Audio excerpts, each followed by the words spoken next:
అమ్మ, బాధ్యత అనేది ప్రతి ఒక్కడికి ఉంటుంది. ఆధ్యాత్మికత అనేది బాధ్యత నుంచి తప్పుకొని సన్యాసం తీసుకోవడమా? బాధ్యతని పెంచుకోవడమా? ఆధ్యాత్మికత పేరుతో బాధ్యతను తప్పించుకొని వాళ్ళు ఇప్పుడు చాలామంది ఉన్నారు. అంటే నేను చూస్తున్నప్పుడు ఎట్లా ఉంటుందంటే, ఇక్కడ బాధలు భరాయించలేక తప్పించుకొని ఏదో కాశీ వెళ్ళిపోదామనో, ఇది ఒత్తిడిని తట్టుకోలేక వెళ్ళిపోవటమో ఇలా చేస్తూ ఉంటాను. సో బాధ్యతల్ని నిర్వర్తిస్తూ ఆధ్యాత్మికత ఆచరించాలా, లేకపోతే బాధ్యతల నుంచి వైరాగ్యం వచ్చిందని వెళ్ళిపోవాలా? బాధ్యతల్ని, ఇటు సంసారాన్ని, ఆధ్యాత్మికతని ఎలా బ్యాలెన్స్ చేయాలి? లేకపోతే ఈ బ్యాలెన్స్ నుంచి దూకేయడానికి ఆధ్యాత్మికత ఉందా? బ్యాలెన్స్ చేసుకోవడానికి ఆధ్యాత్మికత ఉందా? బ్యాలెన్స్లో ఆనందంగా ఉండడానికి ఆధ్యాత్మికత ఉందా? అసలుకి ఇవన్నీ కాదు, అసలు జీవితమే లేదు అని తప్పించుకొని ధ్యానం చేసుకోవడానికి ఆధ్యాత్మికత దేనికోసం ఉంది? బాధ్యతకి ఆధ్యాత్మికతకి పొంతనే. ఆధ్యాత్మికత అంటే జ్ఞానము. ఏ జ్ఞానము అన్నప్పుడు పాత్ర పోషణ జ్ఞానం. అయితే మీరు బ్రహ్మచారిగా ఉన్నప్పుడు ఆధ్యాత్మికతలోకి, అంటే చిన్నప్పటి నుంచి మీరు ఆధ్యాత్మికతలోకి వస్తే కనుక అక్కడ ఎటువంటి బంధం లేకుండా బయటికి రావడము ఆధ్యాత్మికతలో ఒక స్టెప్. ఎప్పుడైతే మీరు గృహస్థుగా ఉన్నారో, గృహస్థుగా వచ్చి పిల్లలు బాధ్యతలు ఉన్నప్పుడు మాత్రము తప్పించుకుని ఆధ్యాత్మికలో ఏదో నేను చేస్తున్నాను అనడం కరెక్ట్ కాదు.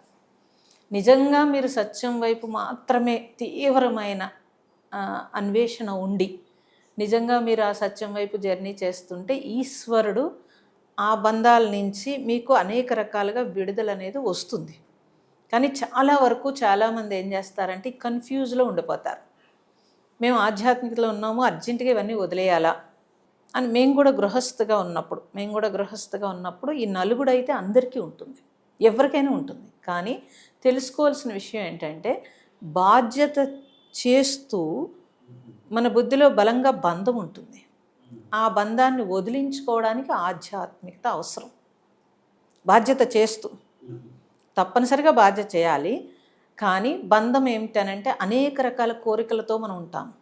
భార్య భర్త నేను చెప్పినట్టే వినాలి, లేకపోతే ఇలాగే ఉండాలి, లేకపోతే పిల్లలు ఇలాగే ఉండాలి, లేకపోతే డిజైన్ ఇలాగే ఉండాలి అనేవి బోల్డ్ ఉంటాయి.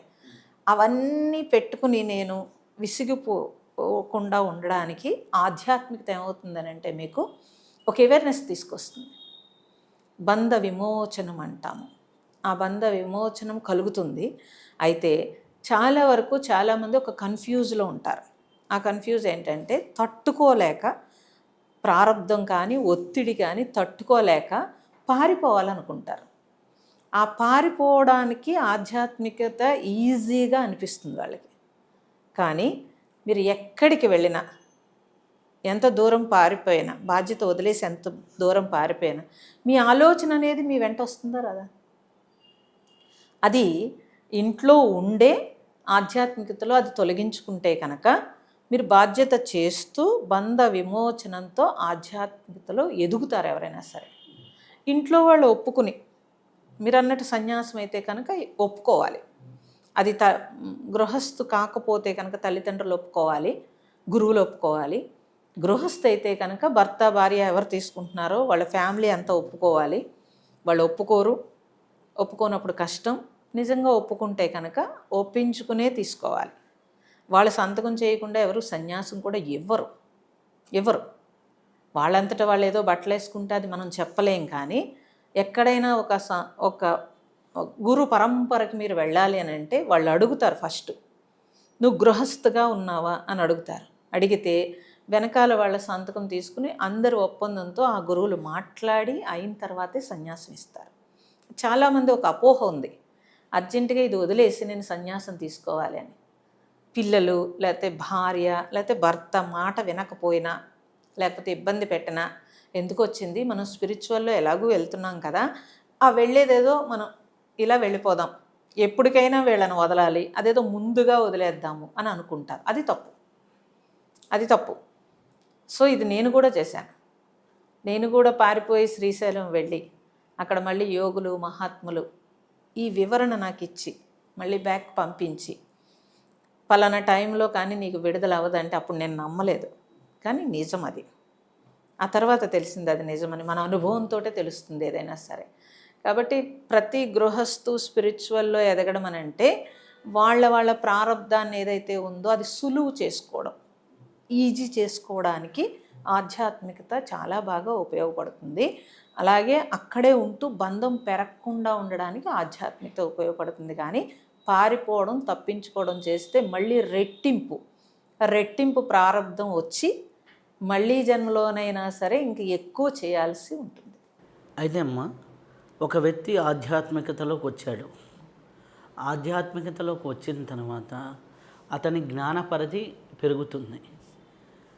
నిన్నటి వరకు మాట్లాడిన అక్కయ్య కావచ్చు, అన్నయ్య కావచ్చు, తల్లి కావచ్చు, దగ్గర బంధువులు కావచ్చు, వాళ్ళ ఫ్రీక్వెన్సీ అనేది చాలా అద్భుతంగా అనిపిస్తుంది. అబ్బా, నా అక్క ఎంత బాగా చెప్పిందిరా, నా అన్న ఎంత బాగా చెప్పారా అనేది అప్పటి వరకు ఇన్స్పిరేషన్గా ఉంటాయి.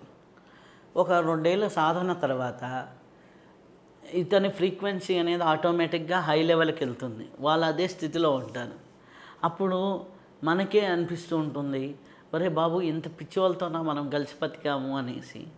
సో ఈ ఫ్రీక్వెన్సీ పెరిగిన తర్వాత వాళ్ళని పట్టుకోలేము, అలాగని వదులుకోలేము. ఎందుకంటే సాధనలో వీళ్ళకి ఒక సాధన స్థితి వచ్చిన తర్వాత వాళ్ళు లోగా మాట్లాడుతున్నారు, వాళ్ళు చాలా కుంచిత భావంతో మాట్లాడుతున్నారు, చాలా అరిషడ్ వర్గాల్లో పడి మాట్లాడుతున్నారు. ఈ చిన్న విషయాన్ని వదిలేస్తే ప్రాబ్లమే లేదు కదా అనేది ఈ వ్యక్తికి అర్థమవుతుంది.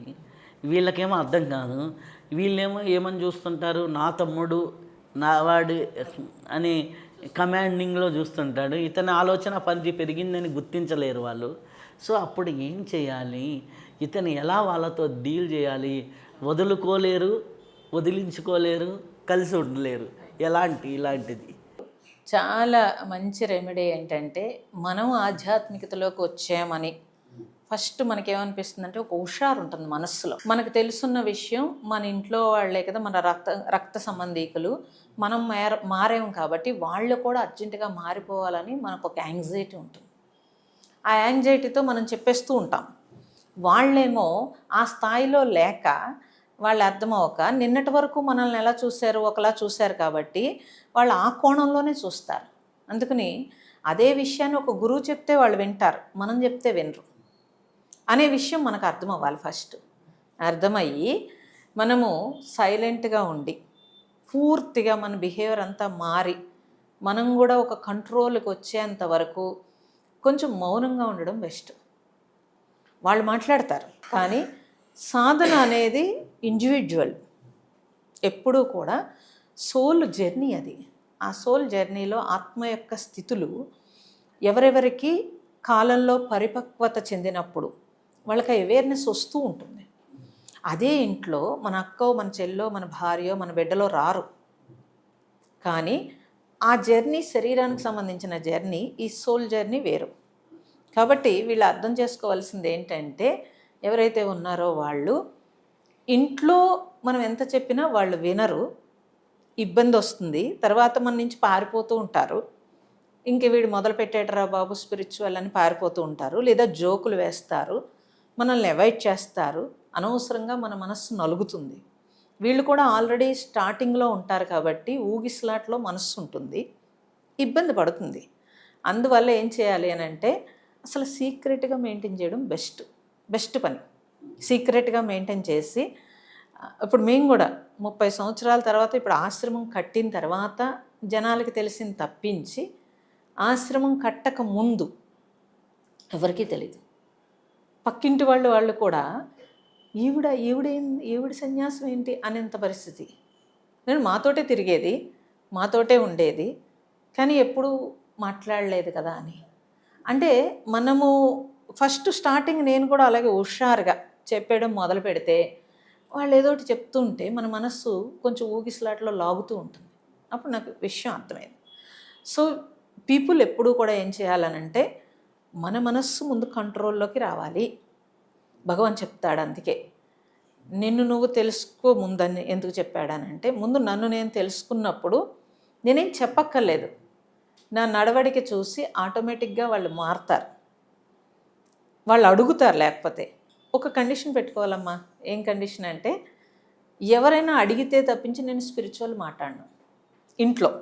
ఇంట్లో ఇంట్లో వరకు అడిగితేనే చెప్తాను అనే కండిషన్ పెట్టుకుంటే మనస్సు లొంగుతుంది. అలా అయితే తప్పించి రిలేషన్లో దెబ్బతింటారు, గట్టిగా దెబ్బతింటారు. వీళ్ళకి బాధ అనిపిస్తుంది. బయట ఏమో పొగుడుతూ ఉంటారు, ఇంట్లో తిడుతూ ఉంటారు. ఈ ఘర్షణ ఇబ్బంది వచ్చేస్తుంది. కాబట్టి మన కోసం మనం ఒక కంచె వేసుకోవాలి. ఏ కంచె? ఇంట్లో నేను స్పిరిచువల్ అని ఏమీ తెలియకూడదు. అందుకని మనం మాట్లాడకుండా సైలెంట్గా మన పని చేసుకుంటే మనకి డిస్టర్బెన్స్ తక్కువ ఉంటుంది.